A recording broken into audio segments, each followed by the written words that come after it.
Yooka Laylee is the second free game on the Epic Store this week.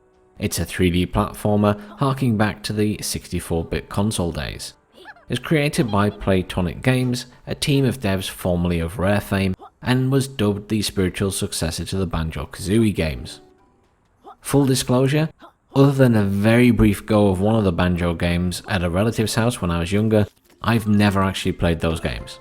So I'm going to be comparing this to various other 3D platformers such as Mario, Ratchet & Clank, etc, etc. So they ended up raising the cash for development of this game on Kickstarter, gaining over £2 million, and it was later published by Team 17 in 2017. The game went on to get a spin-off in 2019, and that was more of a 2D side-scroller rather than a 3D platformer. Its original release was marred by critical reviews due to bugs, poor camera, and general control issues. Now, although it's not often mentioned in the old reviews, I'm struggling at this point still to decide who this game was made for. It kind of feels like it's for kids, but there are too many adult references for that, not to mention Laylee, the bat character, is often offensive, discriminatory towards other characters, and the game is full of stereotypes, and it's not something many parents in this day and age would want their kids to learn, I'm sure. Possibly aimed at fans of the old Banjo games that are now adults, but that doesn't really fit either. It's somewhere in the middle and doesn't match with any one group. The game's story centers around an evil corporation and its CEO, Capital B, who is a cross between the Penguin from Batman and Dr. Robotnik from Sonic, who are now stealing all the books in the world, and one of these books is the magical One Book, which allows the owner to rewrite the universe. Initially that is in the possession of Yooka and Laylee, though they don't know what they have, and as it is sucked up by the Ivory Towers Corporation, its golden pages fall out and you set off on a quest to recover the pages and the book. As with many platformers, the game takes place over a number of worlds, the first of which being the hub, where you engage in a short tutorial and meet a snake called Trouser, who teaches you various skills.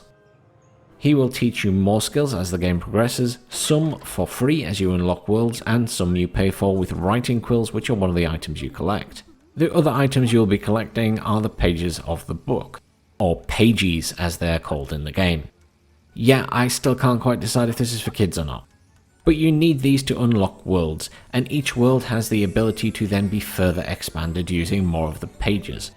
The first world, the Tribal Stack Tropics, is the best of the bunch by far, and once extended it's about twice the size with a lot of extra content. Sadly, it's fairly obvious that this is where a lot of the time and effort went during development. The second and third worlds, the Glitter Glaze Glacier and the Moody Maze Marsh, are alright but not really comparable. And the fourth world, Capital Casino? Well, I'm not sure why it exists. I get massive flashbacks to Sonic Adventure's casino here, and that was not the best zone in Sonic Adventure, but my word, it is so much better than this one. The fifth and final standard world is the Galleon Galaxy, which is similar to the second and third in terms of quality. As I note, the first world is very well set up with lots of little extra tasks to do, and it all seems to fit in with that world. Sadly, this theme only semi-continues with the other worlds, as it seems a lot more shallow in comparison and nothing flows quite as well. And the casino level, well, just no. Your aim is obviously to explore each world and collect items. There are further things to collect such as ghostwriters, and there are various other minigames and tasks to complete to earn more pages. Some of these minigames and puzzles are entertaining and quite well thought out, though the sometimes buggy controls can cause quite a lot of frustration. Others are rather tedious, and I found the mining cart minigames quite frustrating. And then the quiz sections are basically like playing The Chase, which is a quiz show on the TV if you've not seen it. And they feel a bit forced, with questions that unless you check your progress constantly, you are 100% going to be guessing. I think it'll be difficult for a lot of people to know how long they've been playing to the minute, and also how many items of a particular type they've collected in total when there are literally hundreds of them to collect. Now, I'm not saying they were overly hard questions, and guessing certainly got me through, but it just doesn't need to be there. I think a nicer option would have been to have some mini bosses or another big boss blocking your path here. Cause the bosses themselves, while again controls caused a few issues with them, they were actually quite fun and quite well thought out. You had to approach them in different ways, and at least that made you use your various abilities. And frankly, some of them were a lot easier once you'd unlocked a lot more of the abilities. Rextro, one of the characters in the game, has a lot of mini arcade games, and they're a mixed bag. Some of them are a lot of fun, some of them not so much. And speaking of characters, in fairness, there are quite a wide variety of characters, though some of them are simply repeated on each world. And it might have been nice to have completely individual ones for each world, or a variation of the previous ones. The voiceovers for all of these characters harken back to the Banjo Kazooie games, however, it is a lot more annoying. The little noises they make seem to cut off rather than flow through, meaning the overall sound is just incredibly grating. I wanted to save the best part of the gameplay for last, which is that there are a very wide variety of abilities to unlock as you progress, and in fairness, they keep the game fresh, and most of them have been very well thought out, even if some of them do struggle with the fact the controls are a bit buggy at times. They certainly, for me, are one of the better parts of the game, even if you do feel like you're playing Yoshi at some points. Graphically, the game is not exactly bad looking. It all fits with this aesthetic of an older 64-bit era platform game. Yooka and Laylee themselves are fairly well detailed and modelled. The other characters also have a fairly unique look, so it's easy to tell them apart. The worlds, like everything else in the game, are a bit hit and miss. The first world obviously looks very good, and is quite reminiscent of Mario worlds. Worlds 2, 3 and 5 are alright, but nothing to write home about. The worlds just pale in comparison to the first, and there's just a lack of detail.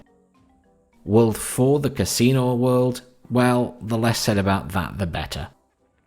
Sound-wise, the effects are okay, you can tell what's going on most of the time, and the cues for things like the ghostwriters or other enemies work well, you know what's coming. The music is hit and miss, some is very pleasant, but some other tracks are rather grating, such as some of the music in the hub area.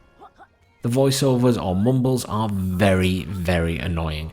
I don't fully grasp why they just cut off mid-noise and thus create a very grating, disjointed sound. I'm a big fan of the Ratchet & Clank games, I'm a big fan of Sonic, I'm a big fan of the old Mario games. I've not played any recent Mario games in fairness though. And Yooka Laylee just does not compare to those titles. It lacks the enjoyment, it lacks the carefully planned worlds, and the general polish those titles enjoy. Sadly, this is just one of those games I have forced myself to play through for the sake of a review, and I never really felt that way about any of those other titles. Some of the game mechanics are quite frustrating at times, and even though the game has had patches since its original release, the controls are still a bit all over the place at times, and not as responsive as they should be. Is this because it's building the Unity engine and they can't do any better? I honestly don't know. While some of the mini-games are enjoyable, others are simply frustrating and leave a lot to be desired. I'm gonna have to be cruel and give this game a 2 out of 5. When your first world is your best world by a significant margin, you have a problem. For me, things should improve as you get further into the game, not stumble all the way down as it did here with the casino world.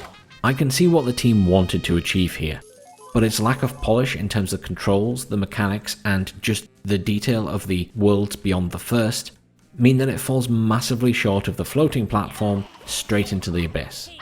Another big issue here is I am just not sure who I would be recommending this game for.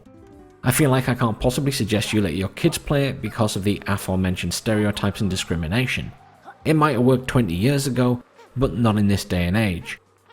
And then, on the other hand, the game just seems too childish in some areas to suggest it's for adults. For once, I can't really say it's worth a download unless you're seriously into 3D platformers and you can forgive the lack of polish. There are better options out there. At the end of the day, it's free currently on Epic till the 26th of August, so you could grab it and try it for yourself, but I would not advise spending your hard-earned cash on this one. Has anyone else played the game? If so, let me know your thoughts down below. Were you encountering some of the frustrations and slightly buggy controls that I was? Thanks very much for watching, please like, share and subscribe, and I'll see you all soon for some more epic free game reviews.